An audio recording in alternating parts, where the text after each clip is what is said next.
an extremely imbalanced king and pawn endgame. Both players make 40 moves, so they're about to get an hour extra on the clock. We have check here, and now you can make a draw. But instead of making a draw, this absolute madman Gukesh plays c3 and is simply going to lose a pawn. He's now volunteered himself to be down a pawn in this position. Like, the desperate search to win a game, to just not ever, and of course, like, if he repeated the position, that would be crazy, right, as a favorite of this matchup. Just purely, like, again, you kind of got to go with he's a slight favorite. Now I'm looking at, I'm like, is he going to lose another game? There's no way he's going to get himself in trouble here, right? Because it feels like his king, his knight, everybody's really active. The black king is weak. These pawns are, there's an extra pawn, but it's not going to promote. Knight e3, and then right here, instead of taking on g7, he goes here. And Divya has a chance to capitalize. Now, it's a little mysterious.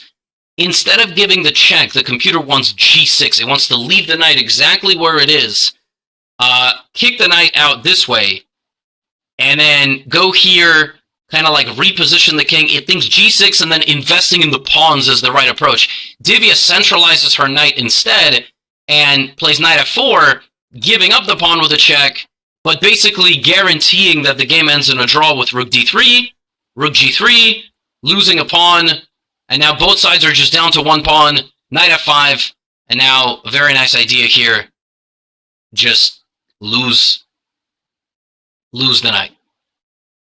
And that was just a very safe approach, because rook and knight versus rook and versus just a rook is a draw. Rook and bishop versus rook is tricky. Losing rook and knight versus rook is really hard. Like, even the biggest, some of you watching, and some of the biggest, you know, bozos in the world can draw this position. You could lose it. It does happen. But now, you know, Divya is just going to play this position out. Gukesh, notice, is not taking her pawn. Some of you may be wondering, why is Gukesh not taking her pawn? He's trying to get to the 50 moves. He ends up taking the pawn, and now they play 20 more moves, and that's it. They didn't make it all the way to 50. It is impossible to force the king to the corner and then checkmate the king with a knight. It is just not possible.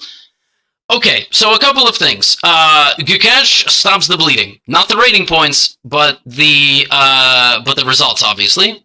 He no longer has, you know, he stops the losing streak, but he is down 20 rating points nearly, which is really crazy.